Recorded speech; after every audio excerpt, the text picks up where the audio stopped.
Jai Hind students, welcome to my YouTube channel. Students, let's discuss the physics of life. Yes, physics of life. Failures are just like impulsive forces which acts for a short duration of time but has a tremendous impact.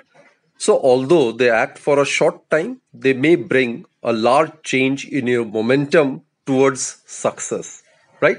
So don't be afraid of failure. Keep progressing. Students, in this particular session, we will start with the topic of wattless current. Now let's concentrate on this particular term, watt. We are already aware watt is the SI unit of power. So it is actually powerless current.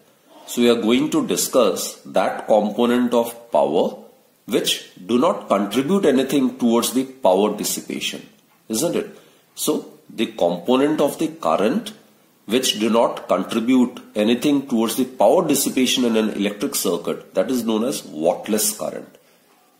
And since it do not contribute to the power, therefore it is also known as idle current. IDLE, idle means lazy current. Idle or lazy current. Okay. So in order to understand this concept, let us consider any AC circuit, whether it's an AC circuit comprising of R only, C only, L only, or combination of circuit elements like LR, CR or LCR. So let us consider any AC circuit in which the instantaneous alternating EMF be represented by E equals to E naught sine omega t. And let the instantaneous alternating current be represented by I equals to I naught sine omega t plus phi. Here obviously omega is the angular frequency and phi is the phase angle between E and I. Phi is the phase angle between the instantaneous alternating EMF and the instantaneous alternating current. Right? We also know that the average power is given by the true power or the average power of an AC circuit is given by the product of the apparent power EI, it stands for the apparent power, and the power factor. Power factor is cos phi. Phi is the phase angle between the EMF and the current. Right? Suppose the EMF E leads the current I by phase angle phi in any circuit. Phi can attain any value. It can be 0, it can be minus pi by 2, it can be plus pi by 2, right? Depending upon the nature of the AC circuit, phi can have different values as we have discussed in the previous 6 cases. Now, let's generalize it. Let us consider an AC circuit where the EMF E leads the current I by phase angle phi. So, what will be the phasor diagram like? This is suppose the origin. And this is the x-axis, right? Let us consider this to be the x-axis, and let this represents the current, and we are considering the EMF. Suppose it leads the current by phi, it leads the current I by phase angle phi. So it can be written like this. It can be drawn along this direction. So suppose this is the effective RMS or the virtual value of the EMF. And in any circuit, suppose E leads the current I by phase angle phi. This angle is considered to be suppose phi. Now students, what we do is, we will try to resolve I into two components, right? Let us resolve this current I into two components so that I can be considered to be the vector sum of the two perpendicular components IV cos phi and IV sin phi. So the component of this current along the direction of E, it will be I cos phi. While the other component, the perpendicular component, perpendicular to E, it will be along this direction. It can be considered to be I sin phi. So these are the two perpendicular components. right? So basically, this I can be considered to be the vector sum of the two perpendicular components I cos phi and I sin phi. Clear? I cos phi is the component of the AC current along the direction of the EMF, while I sin phi is the component of the current which is perpendicular to the EMF. Now we'll consider these two components one by one, right? Let's consider case 1. Phase angle between E and I cos phi is 0. Let's consider these two, E and I cos phi. The phase angle, if you're considering this EMF and this component of current, so both are coincident, therefore the phase angle between E and I cos phi, both are represented along the same axis, right, is 0. Thus, the average power consumed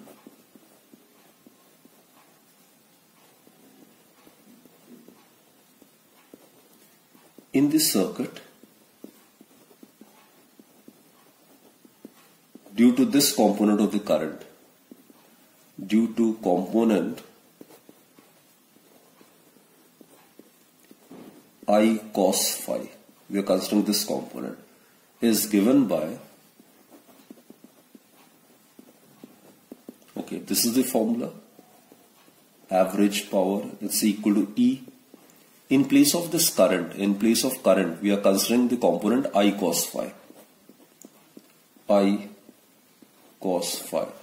And this is cos, and phi is the angle between these two. Phi is the angle between E and I cos phi, and the angle between E and I cos phi is 0. So it is equal to E I cos phi. So what we conclude from this is the component of the alternating current, that is I cos phi, which is along the direction of the instantaneous alternating EMF, contributes 100%, contributes entirely towards the power dissipation of the AC circuit, right? Now let's consider the contribution of this component I sin phi. So let's consider the second scenario now. It is clear that the phase angle between E and this component I sin phi, this is E and we are considering this component I sin phi. What's the phase angle between these two? It is 90 degree. Is 90 degree pi by 2. Thus, the average power is also known as the true power of an AC circuit. Average power consumed in the AC circuit due to the component I sin phi. I sin phi is the component which is perpendicular to the EMF, will be given by average power or the true power. This is the formula EI cos phi. E, in place of I, we are considering this component of the current, that is I sin phi. Cos, the phase angle between E and I sin phi. This phi is the angle between E and I sin phi, which is 90 degree. Cos 90, students, we are aware it is 0. 0 multiplied by anything would be 0. So, it's pretty evident that the average power consumed in AC circuit is wholly and entirely due to the component I cos phi, isn't it? And the component of the current I sin phi do not contribute anything towards the consumption of power in the AC circuit, because the consumption of power in an AC circuit due to the component I sin phi is found to be 0. So this component of current is not contributing anything towards the power. So that is the reason why it is known as the idle, lazy or wattless component of AC. So what will be the wattless component of current? it is I sin phi. So the component of current which is perpendicular to the EMF and which do not contribute anything towards the power consumption in an AC circuit is known as the idle or the wattless current, right? So therefore from the above we conclude that I sin phi, that is the component which is perpendicular to E, I sin phi, the component of current,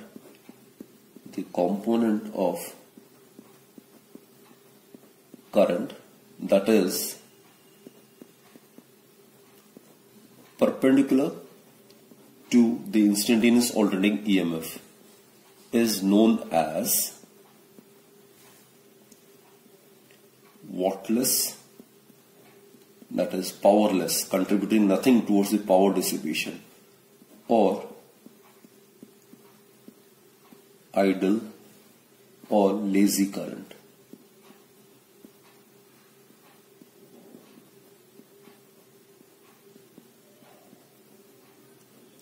Right, students?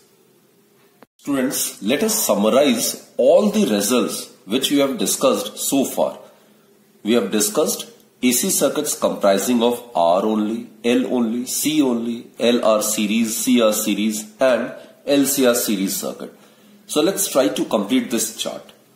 Let us consider any AC circuit in which the instantaneous alternating EMF be represented by E equals to E naught sin omega t. Omega is the angular frequency. And let the instantaneous alternating current be represented by I is equal to I naught sin omega t plus phi. Right? Omega, as I have told you, it is the angular frequency, 2 pi by capital T. Capital T is the linear time period and reciprocal of time period is linear frequency. So omega is 2 pi nu.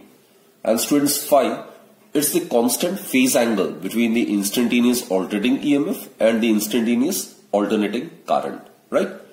Now let's start with an AC circuit consisting of resistance only. The equation for EMF is E equals to E naught sin omega t, and the equation for the instantaneous alternating current is I equals to I naught sin omega t. And the opposition offered by the resistor is the resistance, which is R. Obviously, it is equal to E by I.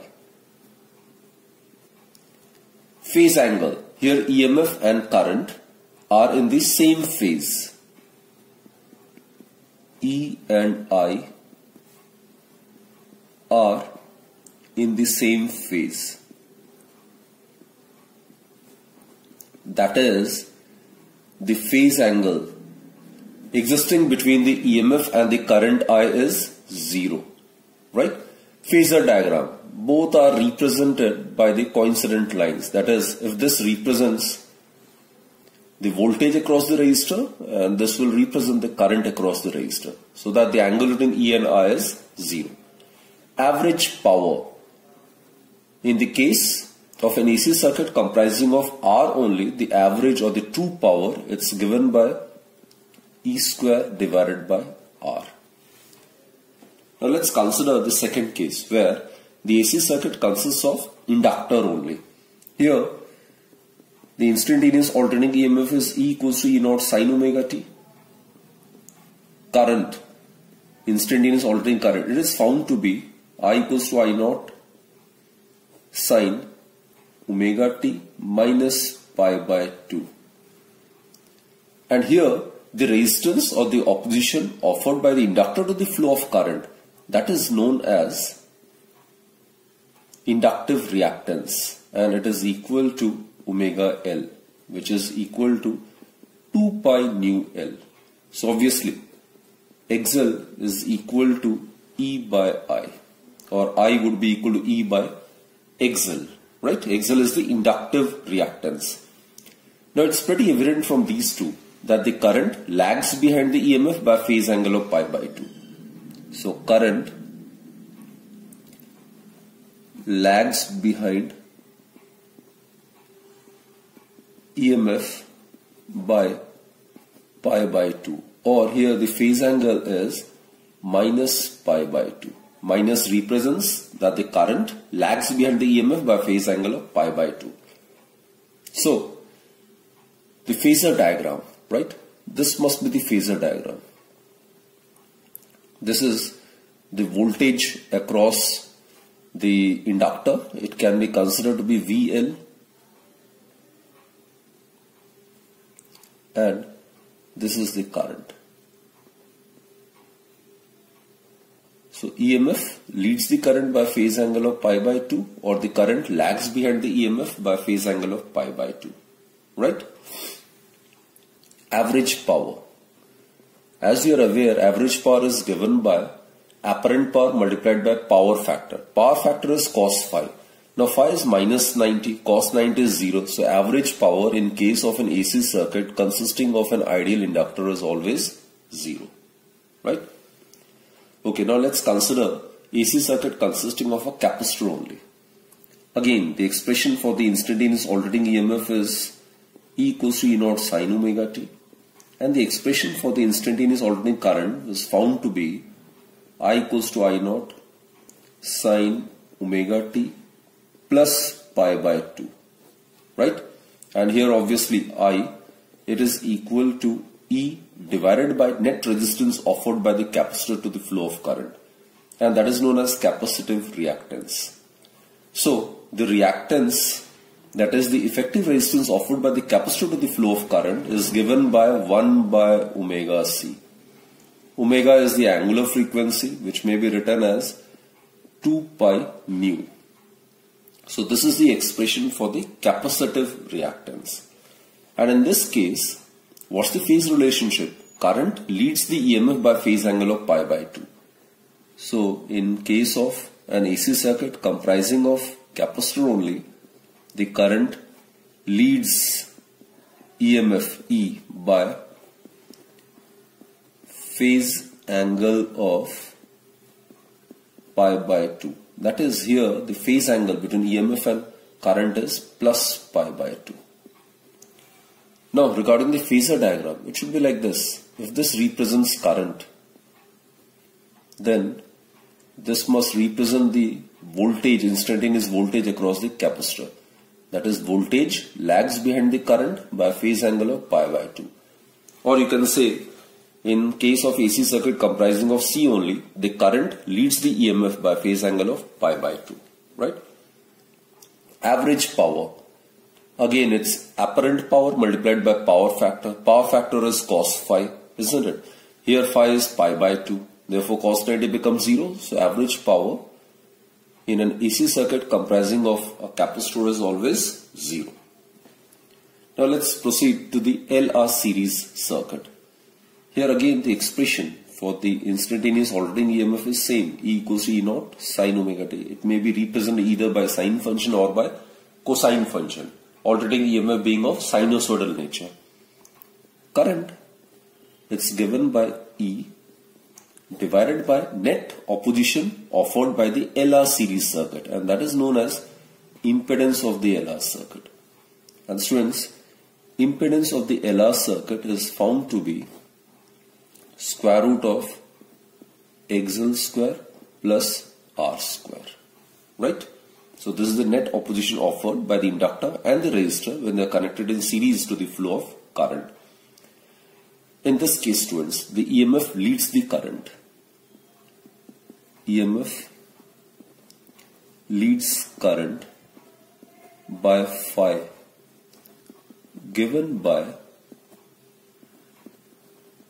tan phi is equal to omega L by R, that is XL by R. XL is the inductive reactance, which is equal to omega L, right? Now phasor diagram. This is the phasor diagram. This is VR. This is I. Voltage across the resistor and the current are in the same phase. And in case of inductor, the voltage leads the current by phase angle of pi by 2. So this is it. This is the phasor diagram basically. The resultant of VL and VR is given by the diagonal of this parallelogram. So this is E. So E leads current I by phase angle phi given by XL by R. Right? And we have derived the expression for the true power of LR series circuit. In this case, the true power or the average power of LR series circuit is found to be E square R divided by omega square L square plus R square. Right? Omega L is the inductive reactance. Okay, now let's concentrate on CR series circuit. Again, the instantaneous alternating EMF, it is E equals to E naught sine omega t. Current flowing through the CR circuit at an instant would be instantaneous alternating EMF divided by the effective opposition offered by the CR series circuit, which is known as the impedance of the CR circuit. And the impedance of the CR circuit is given by square root of XC square plus R square. Obviously, XC is 1 by omega C. Here XL is omega L. Right? So here it is pretty clear that E lags behind I by phase phi given by tan phi is equal to 1 by omega C or XC divided by R. So this is the diagram. This is the voltage across the resistor and this is the current. Both are in the same phase in case of a resistor, and in case of a capacitor the voltage VC lags behind the current I by phase angle of pi by 2. So the resultant of VC and VR would be given by the diagonal of this parallelogram whose adjacent sides are VR and VC. So this is the EMF. So it lags behind the current by phase angle phi given by XC by R. And the expression for the average power in this case is given by E square R divided by 1 by omega square C square. This is actually the capacitive reactance plus R square. Right? So this is the expression for the average power in the case of an CR series circuit. Now finally, for LCR series circuit, E is E naught sine omega t, and current obviously it would be given by EMF divided by net resistance offered by the LCR series circuit, which is known as the impedance of the LCR circuit. Clear? And here ZLCR, it is given by square root of XL minus XC whole square plus R square. It can also be written as XC minus XL whole square. It's the same thing. Either write A minus B whole square or B minus A whole square. It would be the same thing. And here, students, there are three cases in LCR. VL greater than VC, VL less than VC, and VL is equal to VC. We have discussed all the three cases in detail. If VL is greater than VC, then E leads I, the EMF leads current by phase angle phi given by tan phi is equal to XL minus XC divided by R. Right? And in case VL is less than VC, then it lags behind I by phase angle given by tan phi is equal to XC minus XL by R. So in this case, the phasor diagram was like this. This is the voltage across the resistor and this is the current. And this is actually VL minus VC. This is VL minus VC. VL is greater than VC. Both are out of phase. So the resultant of VL and VC is VL minus VC along the direction of VL, provided VL is considered to be greater than VC. So in this case, this is the resultant EMF and it leads the current I by phase angle phi given by XL minus XC by R. And the true power or the average power of LCR series circuit is given by E square R divided by, it is omega L minus 1 by omega C whole square plus R square. So this is a summary chart which is very, very important for quick recap of all the theoretical topics which we have discussed in the earlier session.